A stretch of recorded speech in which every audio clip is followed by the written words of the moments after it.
Sometimes I have a theme and sometimes I don't have a theme. Today I had a theme, but I was unprepared for how I would present it. I like to tell stories because I think stories project the theme behind them better than direct explanations, and it also allows people to extract from that story what they understand rather than being told what to make of the story or what to make of the idea. So fairy tales are really effective that way because they're indirect, and whatever you can extract from them you can, and what you can't, you can't. I don't have a fairy tale story to tell, but I do have a story to tell which developed as Matthew and I rode up the road in his little light electric car, and it was very bouncy. And I commented, wow, this is really a rough road, which is, of course, relative. And I thought, after I dropped him off and walked in, about rough roads that I've known, rough, not metaphorical rough roads, but actual rough roads. So I thought of a good story, and I don't like to repeat myself. Sometimes I do. But I don't think maybe I've told this story before, maybe once.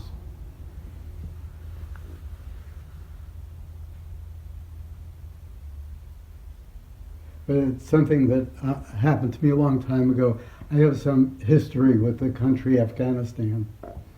And I was there when I was young a few times. And I had some friends there, and I went back to visit. And it was always a rich and rewarding experience for me, and certainly a diverse experience. On this one particular trip, I had been at this place with my friends for a couple of weeks, and we took a ride. And some of the roads at that time were very questionable. Narrow and big drops on the side, cut into a mountain like that. Kind of like a one-lane unpaved 49 with bigger drops on the side. And they have a tradition. I couldn't say it's a rule because it's a pretty unruled type of place where back up out of the cities and into the Hindu Kush area, where if you're going certain days you go one way and other days you go the other way. And some people keep track of it, and some people know it, and some people don't know it. And trucks go on these roads, so getting by for two trucks to pass is basically impossible. So this dynamic has been worked out for if somebody doesn't know the right day to go, whether it's going north or south, that the custom is that trucks carry long lengths of hardwood beams. And if two trucks meet, two cars can maybe get by, and certainly a car and a motorcycle. But most of the vehicles there are old trucks. So if two trucks are passing, they're supposed to carry these beams. And what they do is, at the point that it's widest that they're passing, they lay out the beams this way in front of one of the trucks, maybe 6 beams, and the truck coming south, say for instance, will ride over those beams on two like tracks made of wood to hold down those beams, and the other truck will have 2 wheels on the beam and 2 wheels on the road, and 2 wheels on the beam hanging over a cliff. Wow. You know which one you'd rather be.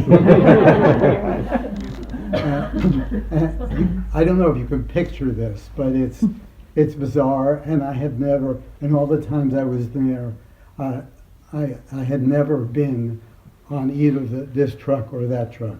I'd always been, I'd probably been on the road maybe of all the trips, I don't know, a dozen times, way up in the Netherlands there, the hinterlands. But I had never actually been on one of those two vehicles, but I knew the story and I had seen it. So we came along with in a Land Cruiser going up the hill, and had no idea that there were two trucks passing each other, trying to pass each other further up. So we came up and we started near this happening. It takes probably an hour to pass. It takes quite a while. So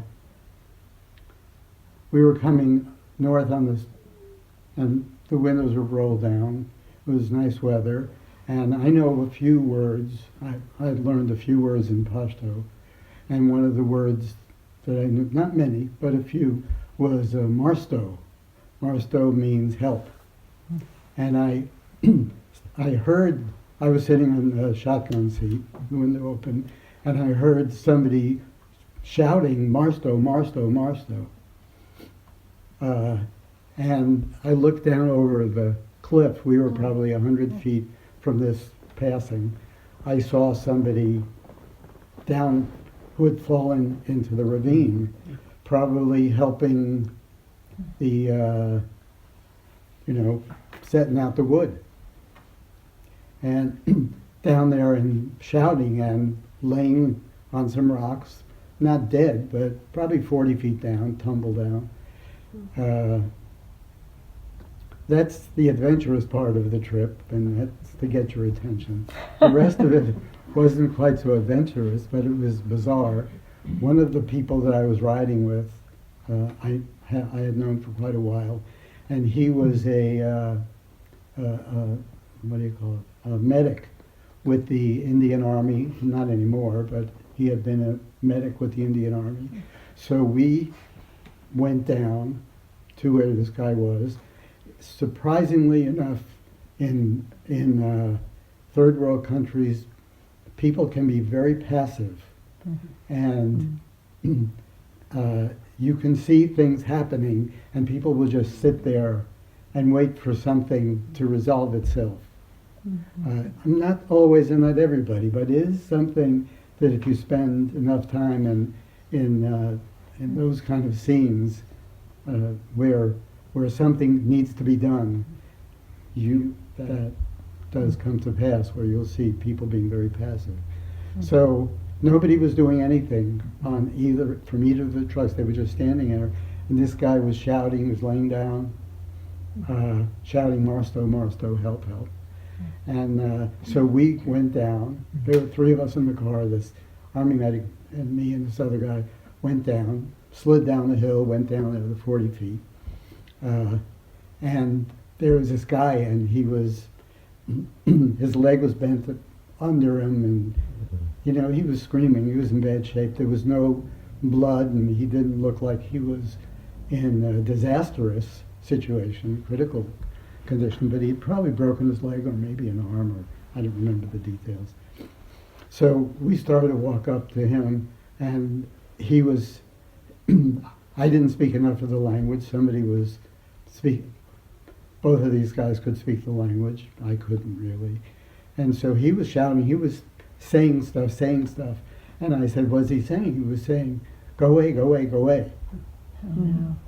And so the guy who was with me, the medic, was saying, trying to explain, I'm a medic, I can help you, I know that you fell, I dealt with injury, and this is being translated to me. What are you saying? What are you saying? What's he saying? And the guy keeps saying, go away, go away, go away, go away, go away. I don't know you, I don't know you, I don't know you. Go away, go away, go away. Who are you? I don't know you.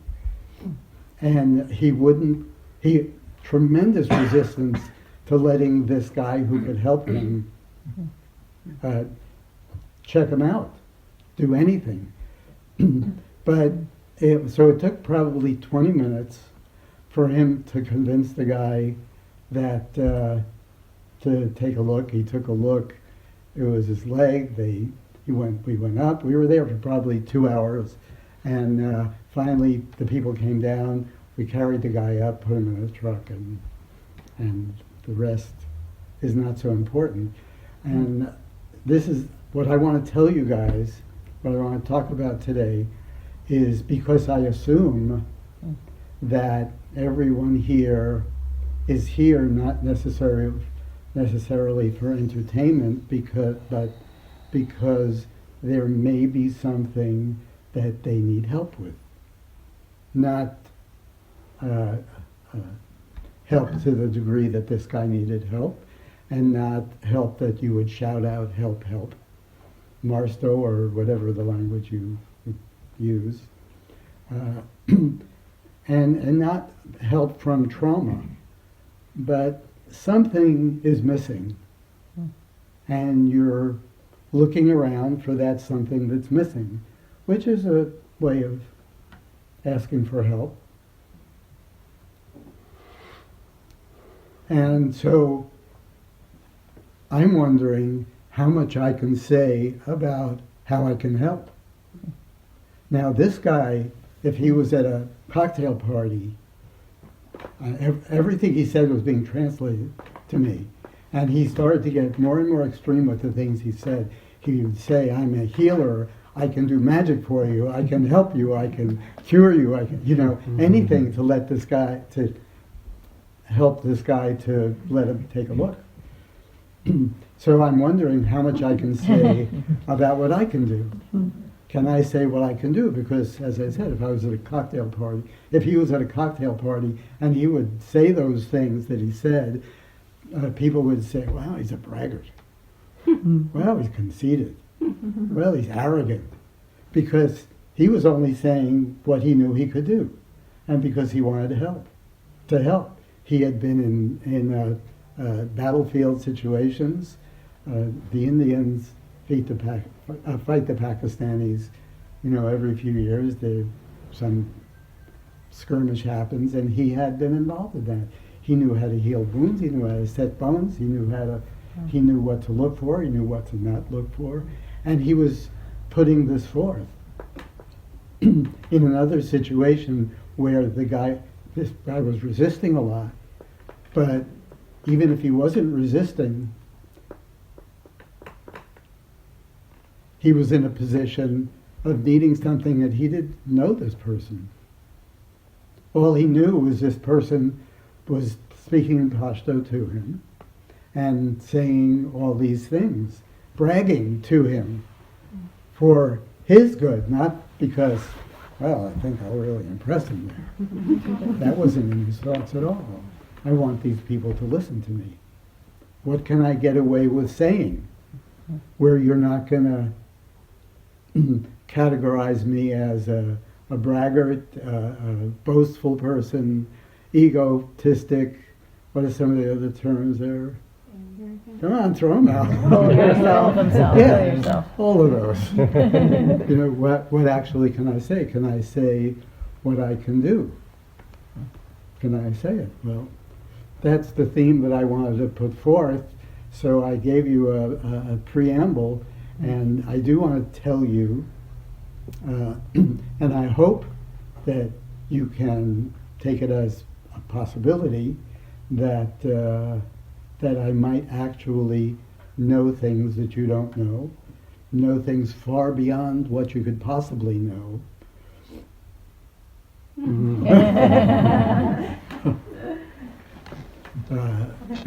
Have understandings that you haven't tripped over, have understandings far beyond your capacity to understand.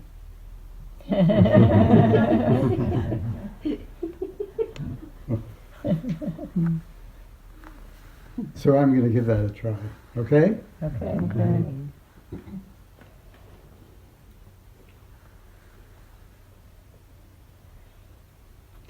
When I was in junior high school, I my social outcoming, probably the high point in my social career. As in dating male, female, like that. I awakened to that, and I was very infected with the attraction of that. And I realized at these gatherings that there were two things you could do at a dance. I realized this for myself. But nobody told me about it, but I did realize it, that you could go up and say, would you like to dance? Or you could say, I would like to dance, which is something nobody says. But I was refused by saying, would you like to dance? But I was never refused by saying, I would like to dance. Never. I would like to dance. Now, this is an understanding that occurred to me when I was, I don't know, 13, I guess. And it's the kind of understanding that has multiplied and built up in my credentials of the understanding of the nature of human behavior, of the actions of humans to be okay, to be safe, to make friends, to get reputation, to get all the things that human beings seek to get happy, to get relaxation, to get recognition. And since that time, for some reason, whereas before that time I was played the violin, and that's where my energy went. It certainly didn't go into school studies. I kind of ebbed in that pursuit and started the pursuit of paying attention to people and seeing what they did, paying attention to myself, seeing what I did. And in that pursuit developed an extraordinary accumulation of understandings of human behavior, both self-destructive in the microcosm and in the macrocosm, big-time self-destructive, mini self-destructive, and self-improving, self-helping, self-uplifting, self-successful human behavior. So I know things that you don't know about how you help yourself and how you don't. I know so many little things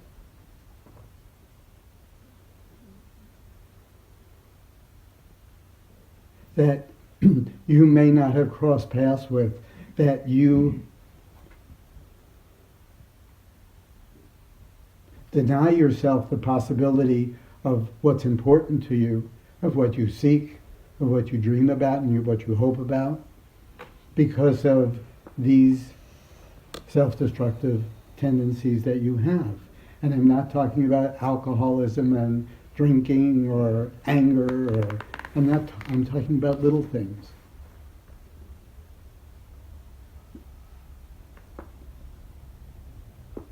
We had a conversation the other day about cell phones. Everybody knows the cliche understanding of cell phones. It's not really interesting that cell phones stop people from talking to each other and all that, and three people sit at a table and they're all using their cell phones, they're not talking to each other. We know the desocialization of cell phones. That's not new. But what we don't understand is the effect of this little device, which is so convenient to us, that has access to just about everything. Quotes from the Bible, the great literature of history, movies that are of epic proportion that if we watch them in another format, it would probably impact our lives. But we don't discriminate because this thing is in our pocket. And if we want to know the quote that I said, the price of toilet paper, we pull out our cell phone and find it out.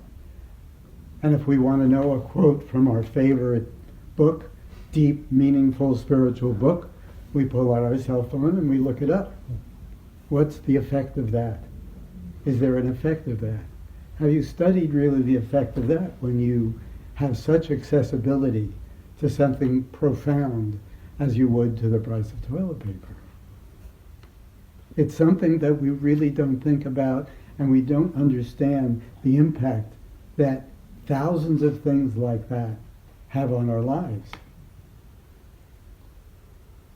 We don't understand because we have tripped over the concept of enlightenment, of consciousness, of higher states of consciousness.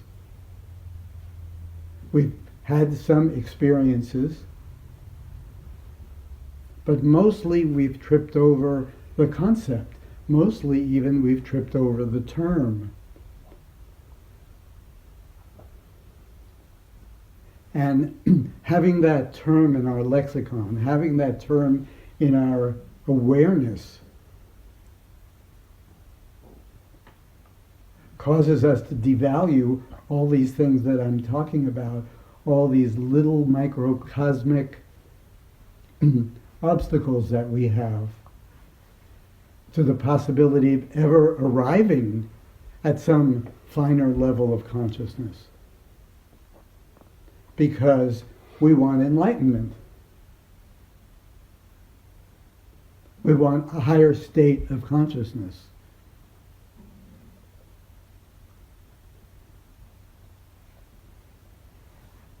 You know, this morning, I don't know if anybody here is a football fan. You probably aren't, or you wouldn't have showed up here. But I was watching some football. The pro football playoffs were coming, so I was watching. This is the last day of the season, so tomorrow is. So I was watching part of a game. And some of the teams are in the playoffs, and some of the teams are not in the playoffs. They know at this point how far they've gotten.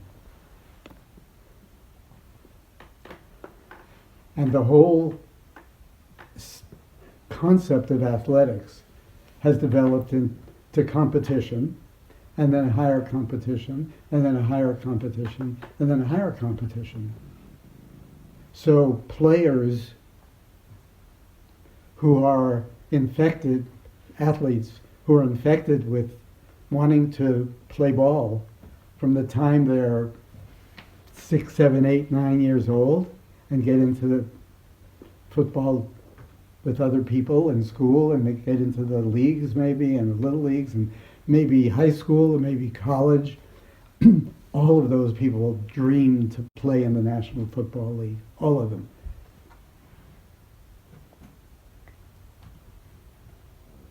And then some of them, a hugely small percentage, actually get into the National Football League.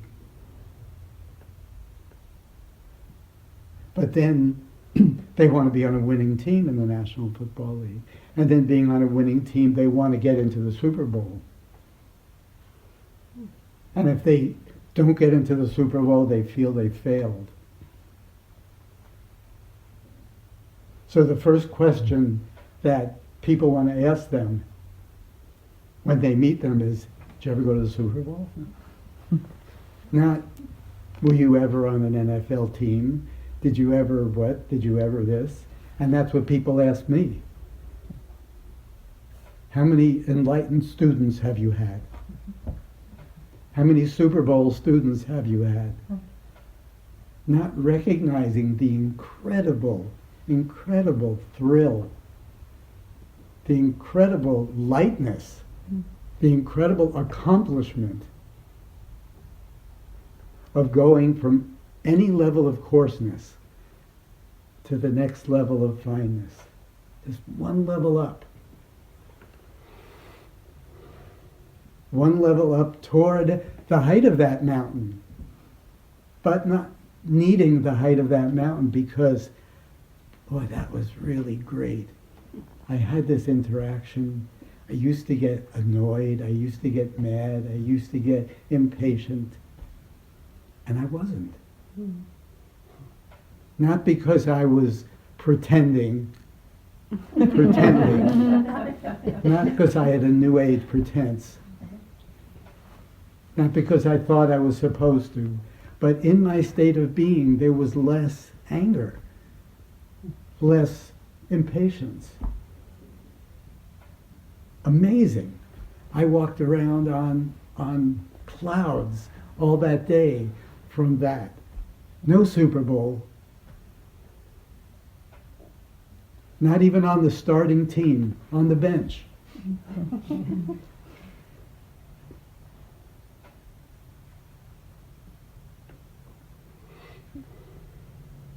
So here I am, and I'm going to present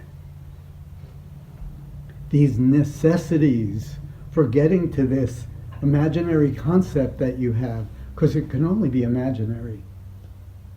Enlightenment cannot be conceived of. It can be discussed.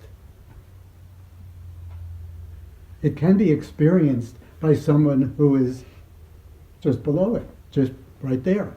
Boom. Not here. Boom. But facing in that direction, facing in the direction of the light, is incredibly rewarding. And it's the only way to get to the light. There is no quantum jump to the light. There is leaving the densities behind, one at a time, one at a time, one at a time, over time, not as a burden, but as a joy. Like these football players, they started out loving the game. I remember when my son was playing soccer, he was maybe 8 years old or something, you know, just like in the movies with the coaches and the parents and the kids, and and he didn't really get the game. He didn't get the rules. So he was like running around the field. He was and then the coach would say, chase the ball, and he would chase the ball, and he would go this way, and go that way. You know, he was just having so much fun. He was loving the game. He was loving playing with the guys and his friends, and it was just a blissful experience to him until he learned about competition, and until he learned about winning. And then there was the happy team and the sad team. And he wanted to be on the happy team. But then there were the championships. And the happy team became the sad team if they didn't win the championship. You know, what a ripoff. Because each step toward the light is a joy.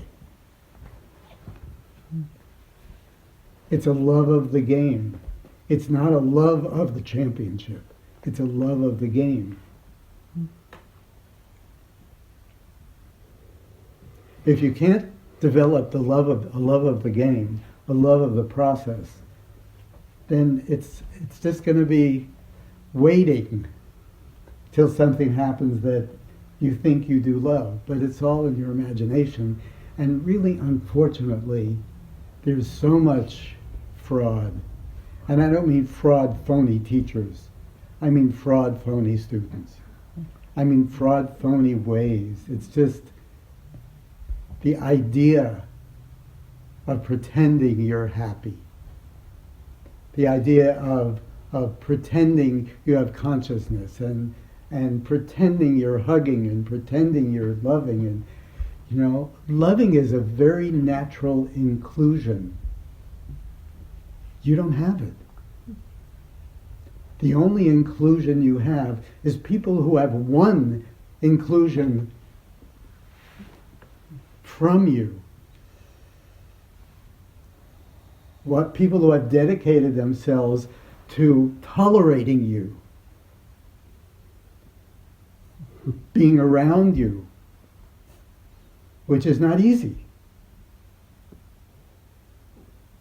And inclusion has happened, and then you get affixed to that person and maybe even feel you love them.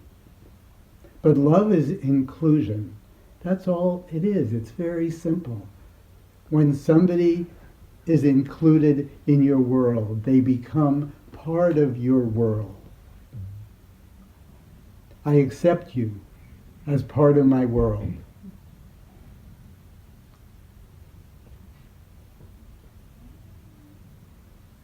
It's a very natural thing to accept, but for accepting, people need common denominators. What is the common denominators? And we all know that animosity, there's white and black and Christian and Muslim, and we know the gross alienations. But everyone seeks credentials. For inclusion, we need credentials. I like the way you look. I like the way you think. I like the way you act. I'm willing to include you for a while in a circumstance.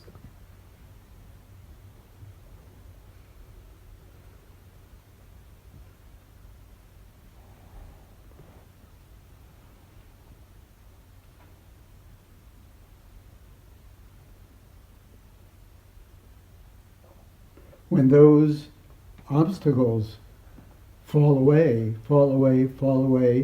one sees inclusion becoming more readily accessible. You don't have to try to include people. You don't have to try to accept them. You don't have to try to tolerate them. You don't have to run away from them. You can include them. But with the obstacles and the qualifications and the credentials that you require, how big is your world going to be? Now maybe you can feel impersonally, like a rock musician gets up on the stage and says, I love all you guys, while I'm on the stage.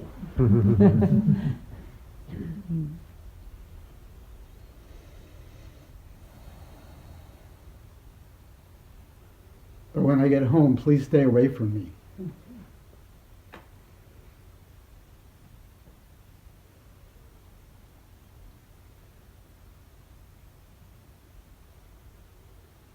So how is a person who has the capacity to help going to be able to help if people are infused with a concept of product and not infused with the love of process? How is that going to happen? It's going to be very challenging. It's going to be very difficult. It's probably not going to happen in any mass way.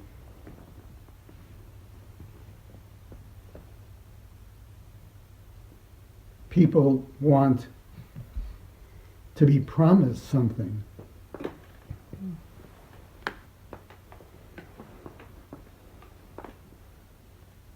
Politicians get in the practice of promising things. That's what people want to hear. Promise me something. I probably won't get it, but promise me anyway. Promise me you can do what's never been done. You can win what's never been won. Meanwhile, life goes on all around you. Life goes all around you in everyday things. So my teaching involves people play pickleball, people dance, people sing, people try to make money. Some do, some don't. People paint. People go to Vegas and shoot craps. All the activities that attract the human mind, the human emotions, because within those activities there are secrets. Secrets about what your self-destructive behavior and your constructive behavior. In moments, places to learn about yourself.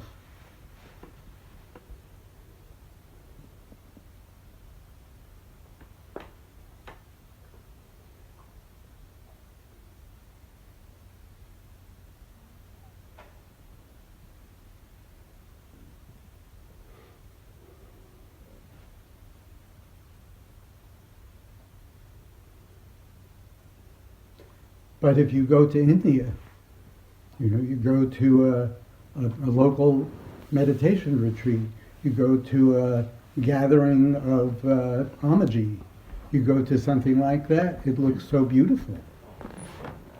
It looks like you've arrived.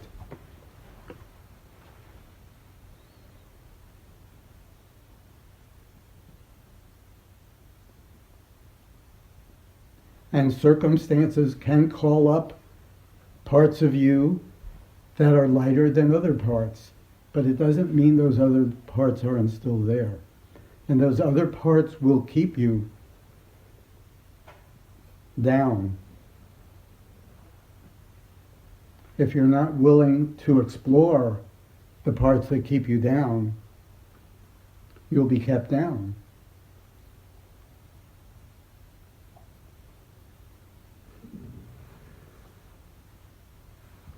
So every once in a while, somebody makes a step from coarse to fine in the microcosm, like the one I described. And we need to celebrate that. We need to hear that. We need to hear about that. We need to feel good about that.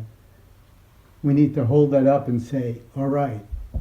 Of course, we can only do that between ourselves, because if you would make a pronouncement of that kind, oh yeah, I saw that I got a little less angry. People would wait for the bombshell, and I. But there is no and I. That's what we have to celebrate. And we do celebrate it. And we're impressed by it. And we feel good.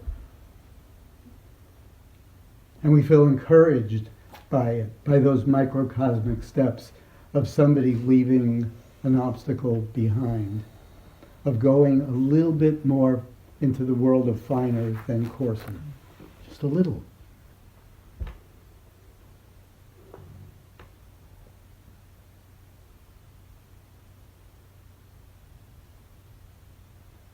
Jet planes and cars and even bicycles and motorcycles have given us the idea that you can get somewhere quickly. So we have the idea that you can get somewhere quickly. How quickly can you get there? Well, jets are faster than trains, and trains are faster than cars, and cars are faster than bicycles, and bicycles are faster than walking. I want to go the quickest way.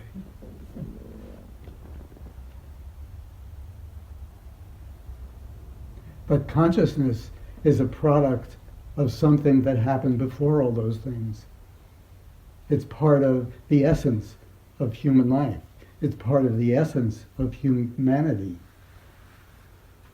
Is a shared consciousness which has nothing to do with cars or toasters or carpets or electric lights or anything. So it's most relatable to our walking, our steps. How fast can you get there if you walk? One step at a time. And each step you're a little closer. But if you can't feel the joy of the game of walking, you're not going to be able to continue walking. And I say this to everybody I don't know and everybody I do know. You have to find some way to love the game, to to celebrate in the game, to celebrate in the walking, to celebrate in the steps. Not be lured into the imagination of the New Age bullshit.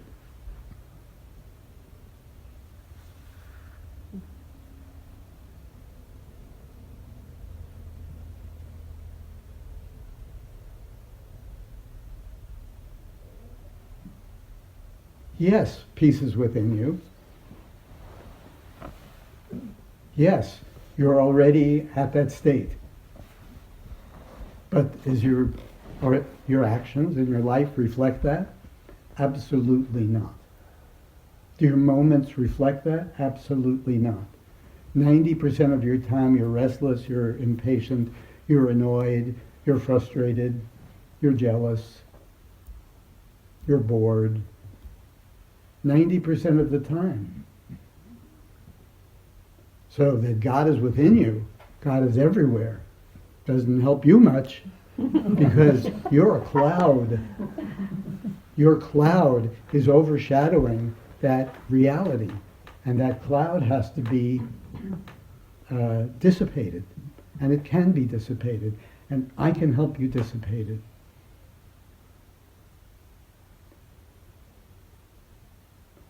I don't know if other people can help you dissipate it. I suspect that no one can help you dissipate it. But I know that I can help you dissipate it. And this guy who was lying there broken at the bottom of this ravine was hearing this guy say, I'm the only one around that can help you. I'm your salvation. I'm your help. I'm the one who knows what to do for you. You're helpless right now. I'm the one who knows. Oh my God. What a thing to hear.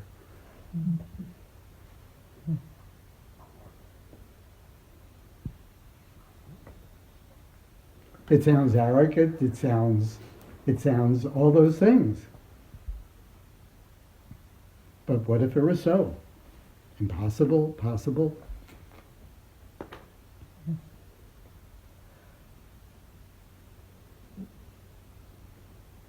I have developed tools. I don't sell them. I don't demand anything from them except the interest to use them. I don't have needs that people are going to fulfill for me. I have the tools. I'm the doctor. I'm the medic. I was in the Indian Army. I was a medic in the Indian Army.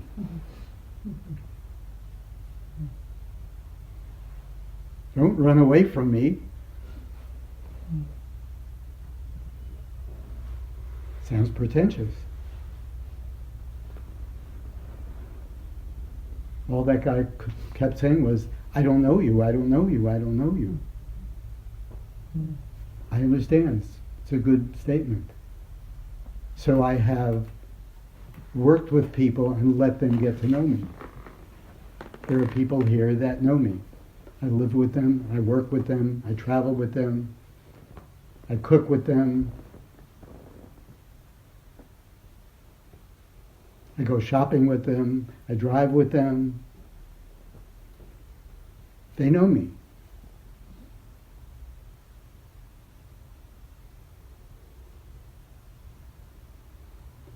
This guy lying there, he didn't have the opportunity to go through that. So he only heard words. So I present the idea of an experimental attitude. Experimental attitude. Get to know me, get to know him, get to know her, get to know her. You know, get to know some of these people will know me and get to know me. See what you see. Look for the defects. That's your skill.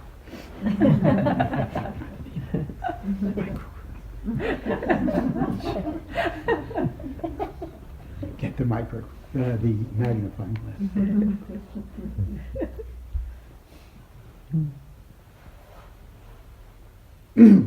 cleared his throat. What is that?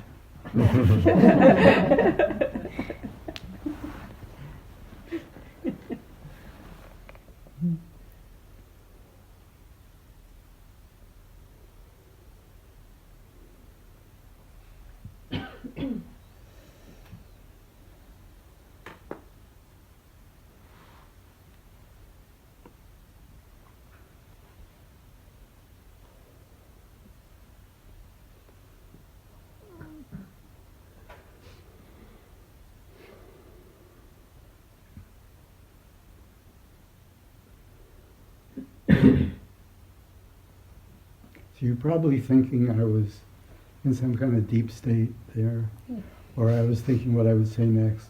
But I was actually thinking, if the meeting ends now, could I catch the last quarter of it?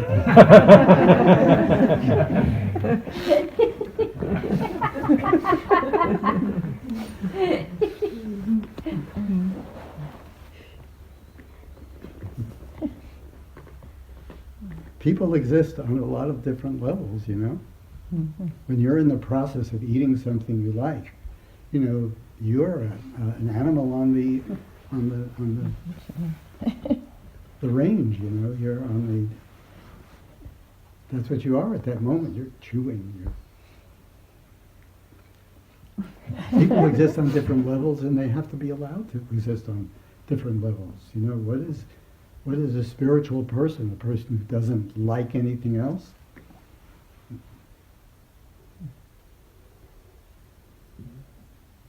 Maybe a person who doesn't depend on anything else. Maybe a person who doesn't need anything else. But a person who doesn't like anything else?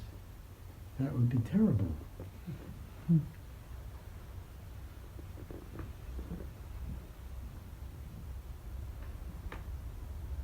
But concepts that we have, the spiritual books that we've read, the talks that we've heard, the gatherings that we've seen, the pretending that we've seen, tells us a story that, in my view, is self-destructive. Human beings are divine. Not in a spiritual sense. Human beings are amazing.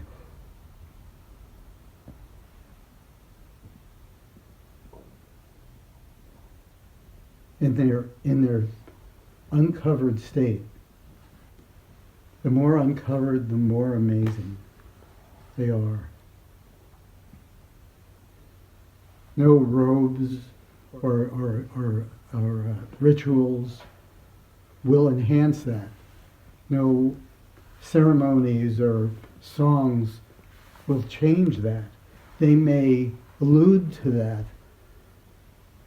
They may encourage that to come out, but they don't make it so that we're anything that we're not.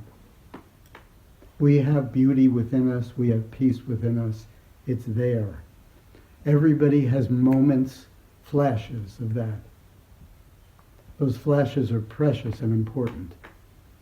Those flashes are necessary because we have something to shoot for. We know it's within our capacity. It's not only in our capacity if we're walking in the woods by ourselves and we feel, not only in our capacity if we get in a hot tub of water and we just, oh, this is great.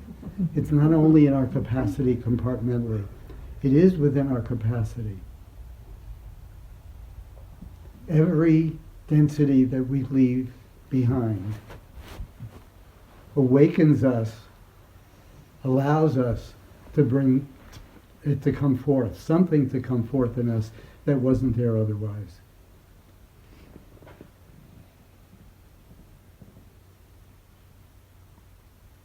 So if you could possibly make the adjustment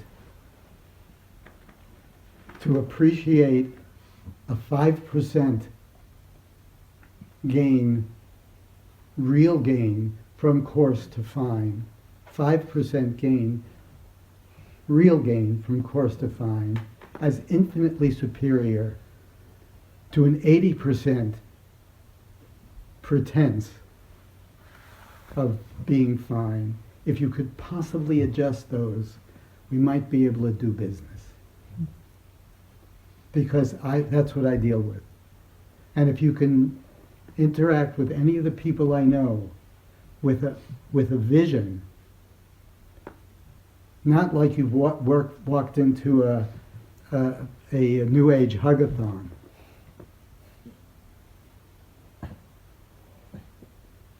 Or one of the activities that people get together to feel better and to pretend like everything's okay, which is not. If you can make the adjustment and see 5% real fineness, if you can learn to discriminate between those two things, you might be able to discover the joy of the game, the joy of the steps, and not the impatience of waiting for some goal that you imagine and you read about.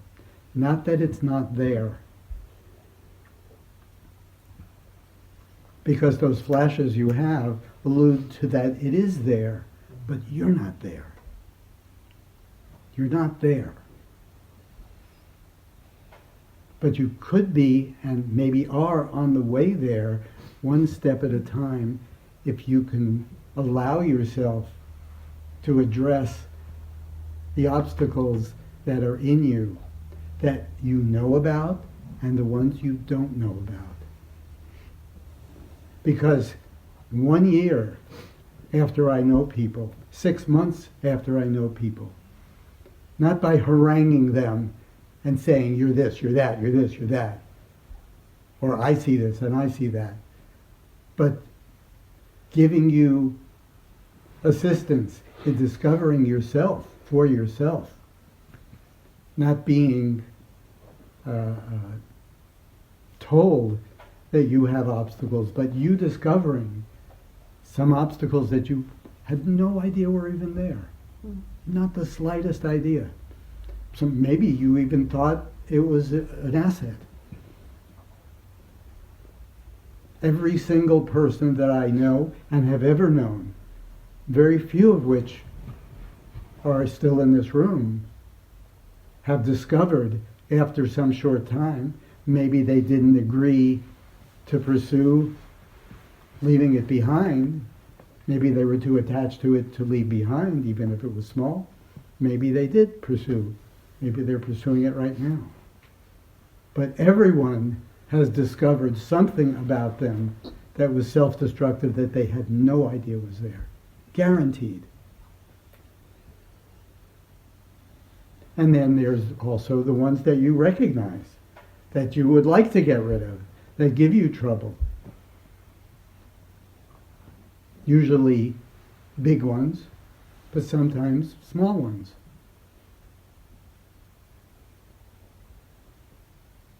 But if we could, as a group of people, reflect our joy in taking those incremental steps, our joy in the good fortune of discovering the need to take incremental steps, the joy of having other people that understand the world that you're in, the world of taking incremental steps, real steps. If you could reflect that joy rather than the impatience of getting to where you're not yet, but are on the way to, then imagine how that would be for people who came in contact with you. They would see you're a joyful person. You're seeing shit all over the place.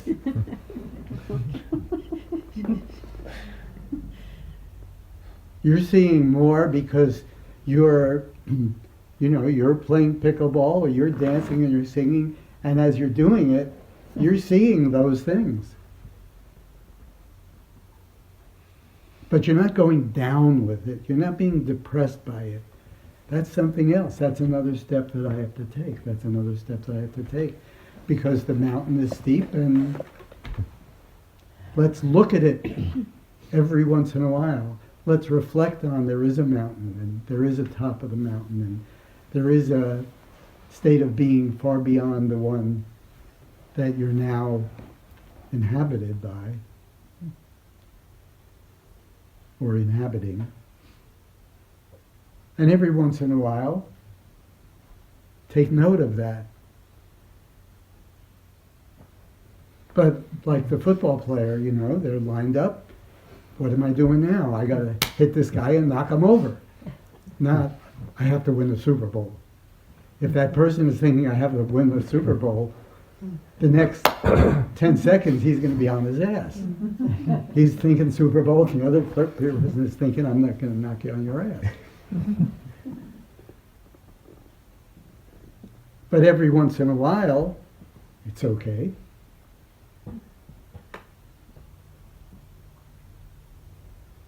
So we have a league, you know, and like in Journey to the East, there was a league. It's not the National Football League. It's not the Major Baseball League. It's not the League of right-wing voters, a league of left-wing voters. But it is a league.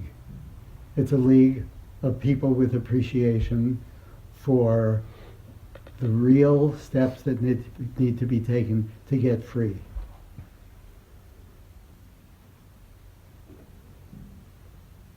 So in reflecting in my talking this last while, I'm a little disappointed at my lack of bravado.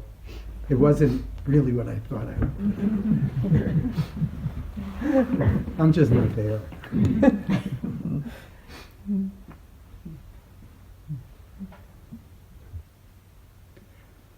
We can take some time, and if you have any questions or you want to make some comments, or I know it's a challenge to ask questions when a lot of people are around, but that's one of the little things that we do that's self-destructive, that you don't even know is self-destructive, because you have good reasons not to say something you wonder about. I wonder about this, I wonder about that. Because the things that you wonder about, I don't wonder about. I understand.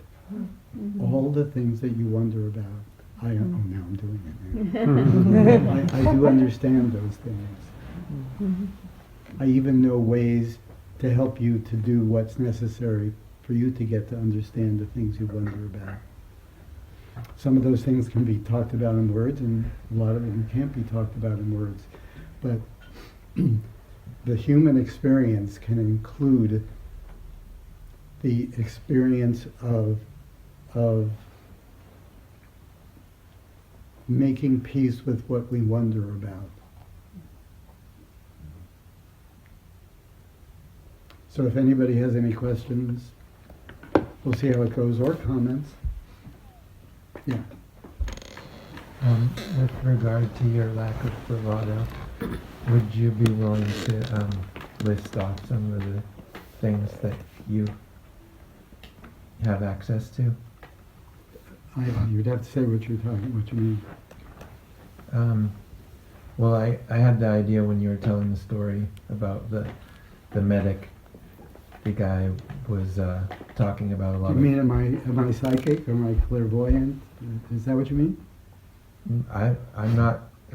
I don't know what you mean by saying that. You have to give me some more. Yeah, I mean, Give me I thought when you were telling the story that we were going to hear like a catalog of some of your abilities. Like what would be I thought I did that. I thought I was doing that every second. But you're looking for something more, what? You want to get into playoffs? Is that what you mean? No, I mean, I heard you say some things that differentiate you for sure from everybody else. But I was thinking that there might be a longer list. Give me an example, and I will give you a list if you give me an example of what I can I can make a great meal out of leftovers in the refrigerator that can serve a lot of people, and it will be comfort food. I can do that. I could walk into your house and look in the closet, and even though there's not a lot of stuff in there, I could make something really tasty. From my closet. Is that what you're talking about?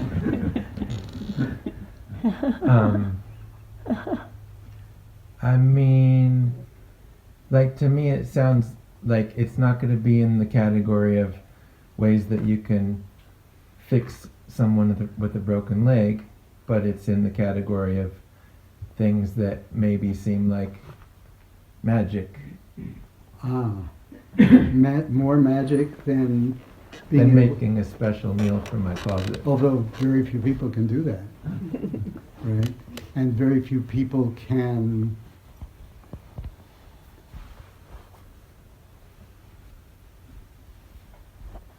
Can what? well, that's what you're going to discover if you get to know me. Fair enough. Mhm. Can I ask a different question? Sure. In regards to there not being a quantum leap towards the light, there are stories about quantum leaps to the light, and are those just not reproducible, so they're not really worth talking about? So they're so rare. Like, I mean, I think of like Eckhart Tolle, and he had some like epiphany, and suddenly he found the light. And is that just, you can't, there's no amount of study that makes that happen, it's just, so it's not worth I think thinking that's a about? good question. I call it the rock on the head syndrome. You know, somebody gets hit by a rock and they never go back, you know, like that. That's definitely not my experience. I was not, I didn't have that experience. I don't know that experience. I've heard those stories. Maybe some of them are true, maybe some of them aren't true. So this is like, what, 1,000,000 to 1, more than that? So do you play the lottery? Then you wouldn't want to play this lottery, because 1,000,000 to 1 is not very good odds. Do you know what I mean? Yeah, no, I get you. But Yeah. do I believe the stories? I don't have to believe them or disbelieve them. I don't know them. I have never had that day-to-day contact with someone that I would really know, because I know what it takes to reflect consciousness 24 hours a day. And I do. But I also know what it takes to reflect consciousness on a stage when you're talking to a bunch of people who really want to see you in that way, or a lot of the people do. I know what it takes to do that. It's a lot less that it takes to reflect consciousness in putting the garbage together, and consciousness, cooking, and consciousness, taking care of your money, consciousness, driving your car, consciousness, talking to friends and strangers. I know what it takes to do that, and I have not had that kind of exposure to someone enough that I would know. The only person that I knew that well in that category was not in that category. It was more in the category of they studied what was in the way, and they left it behind, till there was really nothing left to leave behind. The odds aren't good, though. And, you know, you'd have to go to a place where a lot of rocks were falling. And that's its own. Anybody else? That's it? A couple people on Okay. Zoom. I'm trying to come up with some, I have a lot of questions. so- Okay, just wait 1 second. Do you have something from A couple people. Zoom? Yes, Michael. He wrote The Dilemma of Focusing on Product versus Process. It's not really a question, but that's what he wrote. And then he wrote writing stories, question mark. So maybe if you have something to say about the dilemma of focusing on product versus process. So it's product versus product process question mark. I mean, I've certainly said a lot about it. I think it was very much the theme of taking small steps, and that's how we proceed. Is this Michael? Yes? Yes, Michael. I do appreciate the question because it's an extremely distorted world that we live in and culture that we have, that we've lost the value for process. Everything becomes something on the way to something else.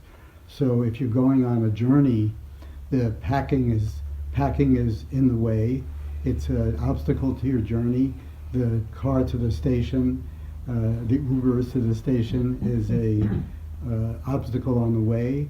Everything is an obstacle on the way to something else. So we really never get the feeling of how things move. And in terms of our physical movements, also they're always on the way. Now, there's life between here and here. Mm-hmm. There is life there.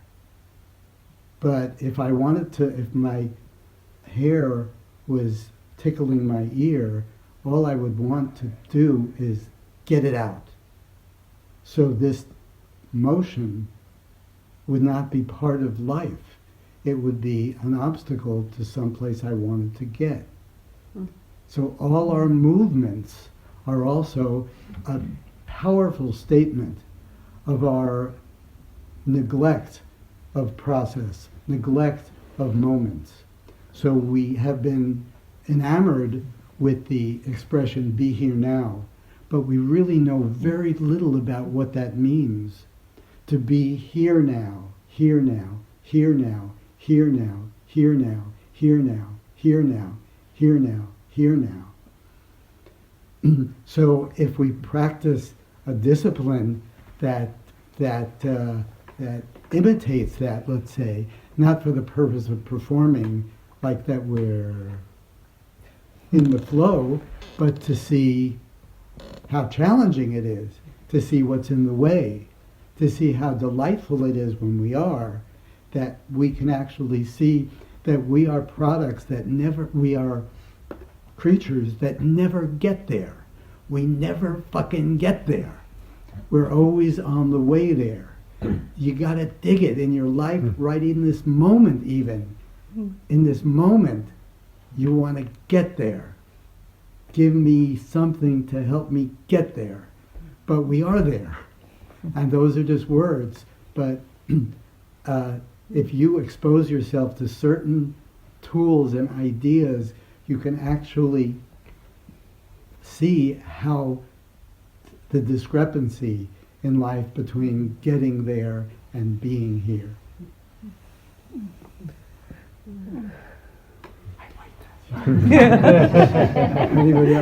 Anybody else on there? Yeah. Paula said, I wonder about how meditating fits in with the other daily activities in which we might study ourselves. Okay. So meditation is part of the practice that I teach. I teach it in a different way, in a different sequence than I know it to be taught, because I have discovered that how incredibly lofty and possible the possibilities that meditation uncovers, and that it is not in its form, in its possible form, it's not a beginning exercise.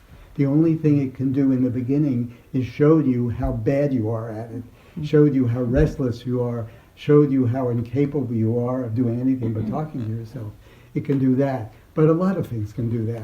So why waste this most precious connecting activity, exercise, experience? Why use it for something just to show you talk to yourself all the time. You could see that pretty easy with a lot of things that aren't as complex and as possible.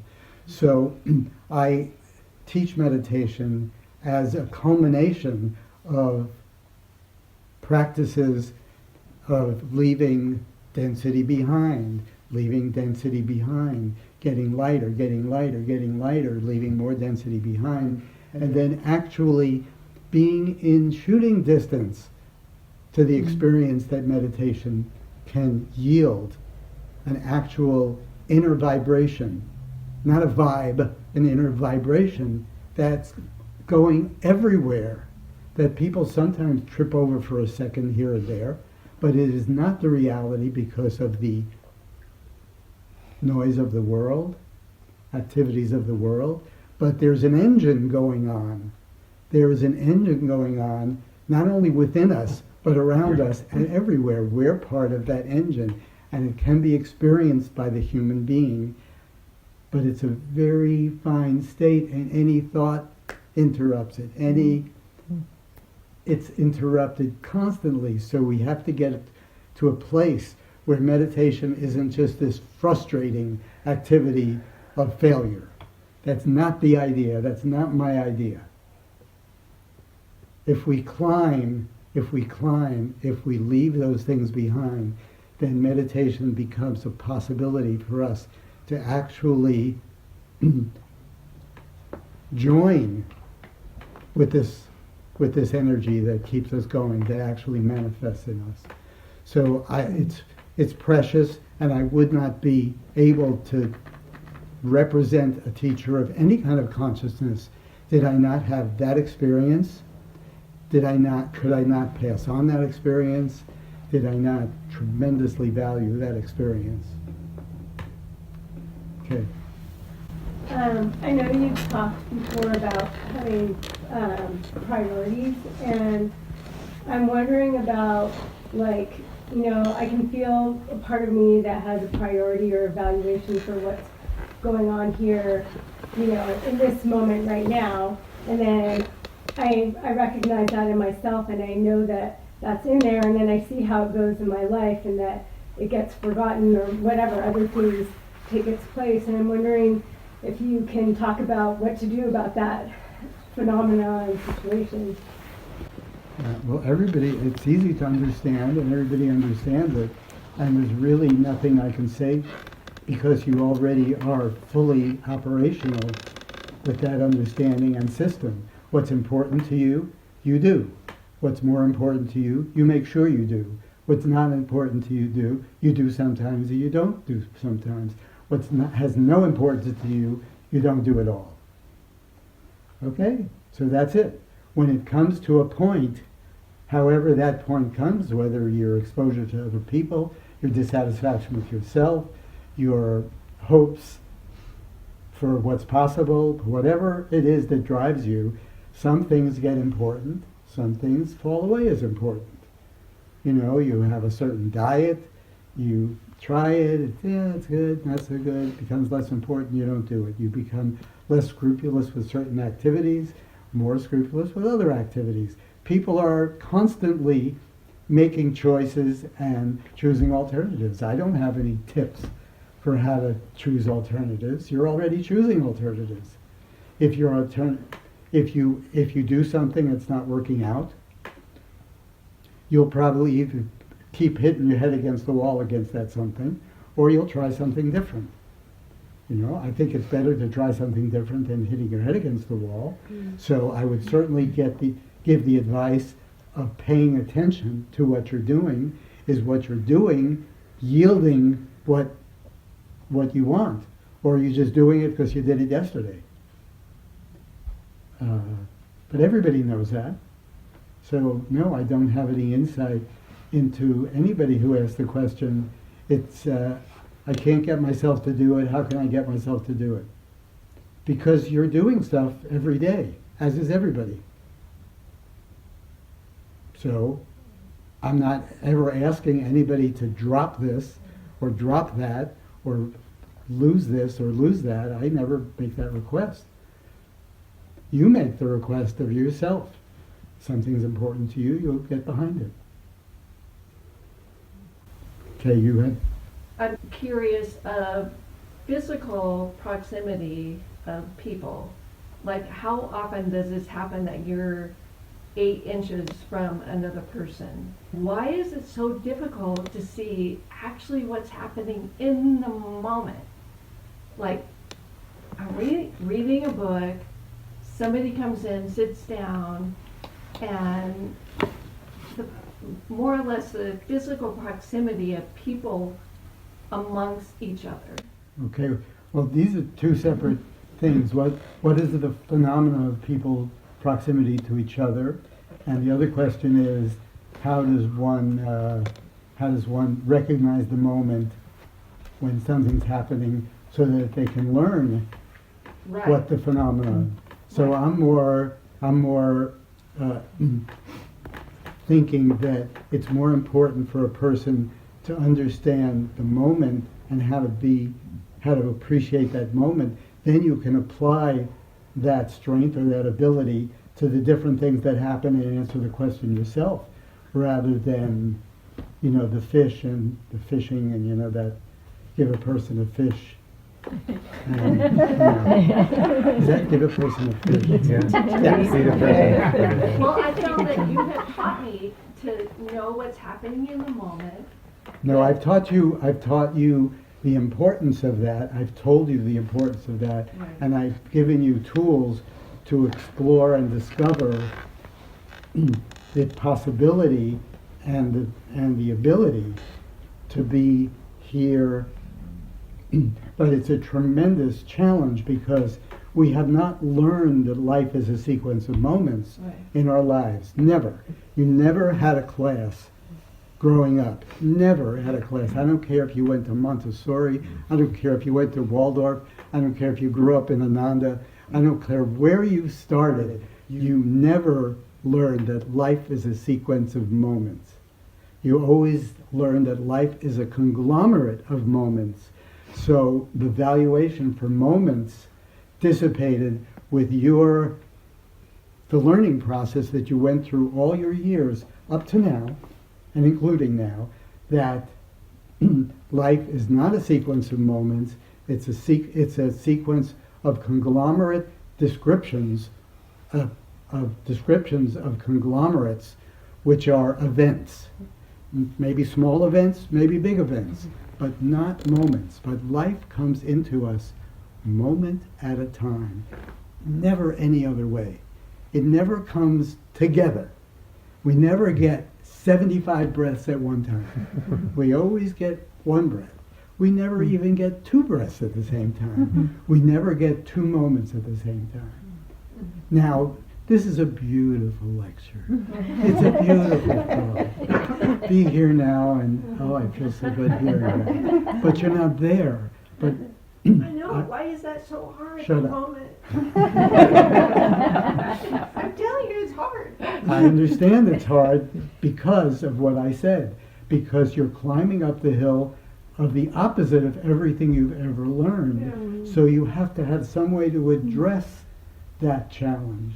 And I've given you ways to address that challenge. Yeah. And if you would take a few months to make that your priority, things would change more and more and more and more in that direction. How far in that direction, if that would happen, I can't say. But definitely far in that direction, and definitely moving so that your conglomerates would get smaller and smaller and smaller and smaller, so that you could actually perceive life in moments. Now, in a moment, think about this. You get blood drawn, and they poke you with a needle, or you go to the dentist and pokes you with a needle. You did the poking. So in that instant that you're getting poked, what would you say? In that instant, your scale of pain is definitely 10 on a scale of 10. In that instant, in that moment. But it's over. Yeah, So it's no big deal. yeah. Now, if life came in as a sequence of moments, what would trouble sound like? I'm having a little trouble. Trouble is a conglomerate disease that is facilitated and exacerbated by our lack of seeing life as a sequence of moments, but it is. So we're living an unreal existence because we're not seeing things as they are. Things are moment to moment, a moment, a moment. They're not conglomerate. So you have to use the tools that I've shown you that will grow that understanding so that you'll actually be able to see the life that comes into reaching a door handle and opening it. It's not only let's get this door open, but the reaching has a beauty to it. In fact, not only the reaching, that moment of reaching, and that moment, and that moment, and that moment, and that moment. Imagine if you could appreciate all those moments, but you can't, because you're still affixed to the conglomerate, which is false. There's nobody who would say, 3 things come to me at one time. They don't. They can't. So you need a tool. The words don't help, the idea doesn't help, the concept doesn't help, the belief doesn't help. You need an action that can prove it to you and move you in that direction. I've shown you those actions. You got to use them. You got to use them as a priority that it's really important. It really can change your state of being. It can change your perspective. Simple, but it can change your perspective. Brilliant I know. in that it can change your perspective, but you got to do it. Yeah.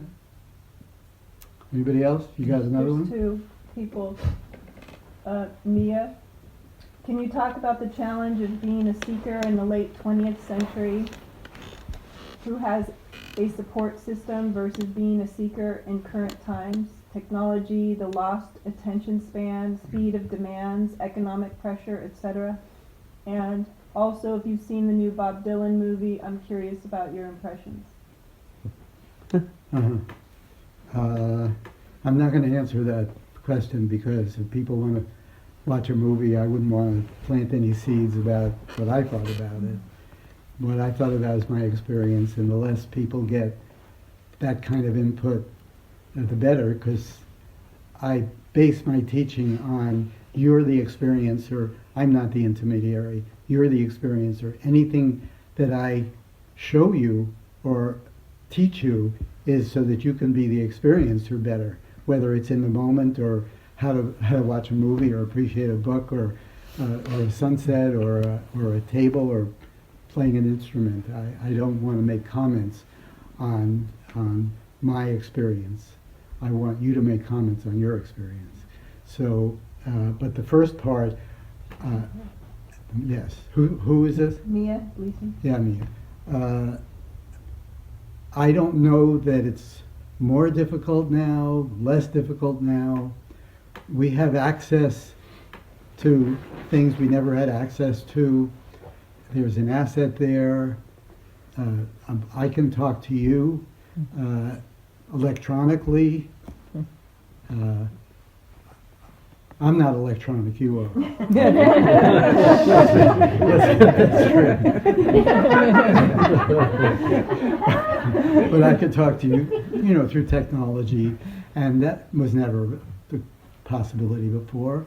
I just got a letter from somebody, beautiful letter from somebody in Korea that came to visit and goes back, and we read books together and stuff like that. That was never a possibility before, through Zoom and things like that. So there's things that are opened up. Of course, they're used improperly, but sometimes they're used properly. Sometimes they're self-destructive, sometimes they're not, just like everything else. All in all, I don't think it's different. I think the mountain is tall. It's always tall. If people have moved faster now and go through more things, they have more opportunity to be dissatisfied. But then again, there are more things waiting for your dissatisfaction that promise you satisfaction. So it's, I don't really have an answer to that question. It's a philosophical story. I'm sure people have written books and made studies of it. All I know is, I have a memory that goes back maybe about 2,500 years. And in that time, it's pretty much all the same. It's a tall mountain, it's a high mountain. When Herman Hesse, some 100 and some years ago, wrote The Journey to the East, he describes the difficulty and of what it was, and I think it's still there. It's uphill. Okay, there's On in Korea. Go ahead. On in Korea. Question about... Is he there? Can I say, wave on so I can hear? Well, he would have to turn his video on. Oh, okay. No, that's all right. I know what on looks like. Okay. Question about using tools. I find myself using tools when I'm alone or in relatively less active circumstances, but whenever I'm in the crowd or working at my office, etc. And then it seems like I'm carried away by them almost all the time. Do you have any comment on this? Well, first of all, we read your letter together and we loved it. It was uplifting. It was beautiful. It was inspirational. It was on paper and handwritten. And we didn't read it on a cell phone or on a computer even, but certainly not on a cell phone. And it didn't come by email. It came through the post. What a gift. It was so not available in that way that it came across the ocean and we had to open the envelope, and there was so much richness in it which technology sometimes doesn't provide or doesn't enhance. But we got your letter and I got your letter, and I thought it was beautiful, and you're as much part of my family as any member of my family that I have or I've ever had.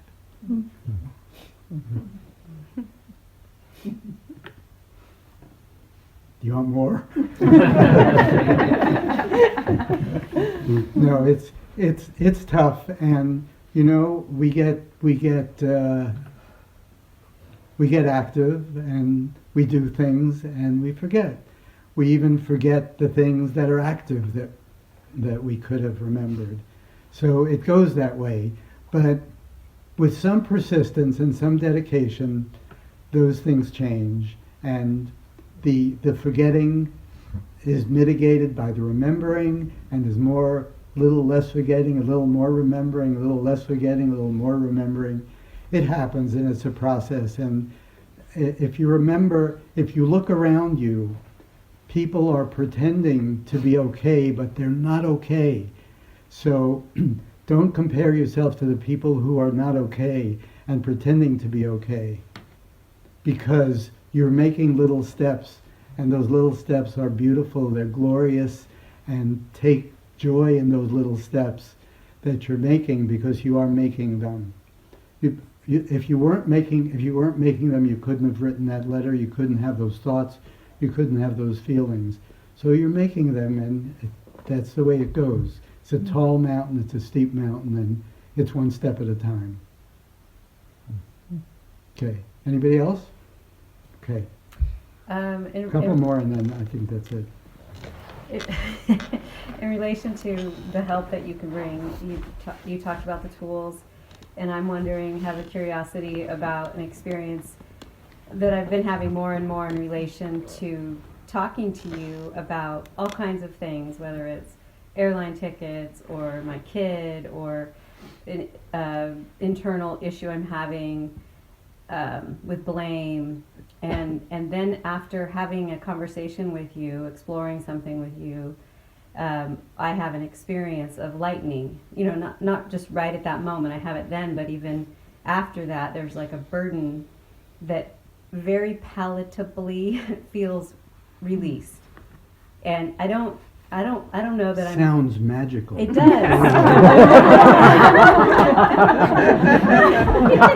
Well, that's the question, because I think it is, and it's you not my bent. If you think of magic as bending a spoon, which basically magic, things that we understand and aren't supposed to happen in our awareness of what's supposed to happen and what's not, things that are clearly not supposed to happen in our awareness of how things happen, we call them magical, but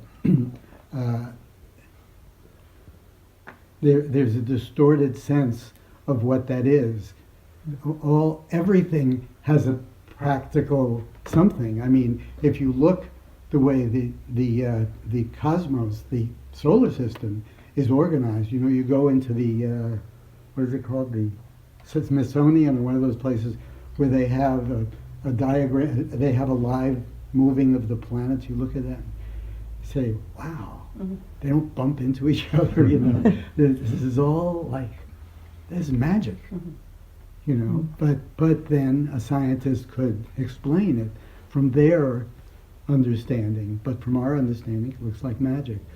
So there is a state of being in which the magic is understandable. There's a state of being where the unknown looks like magic.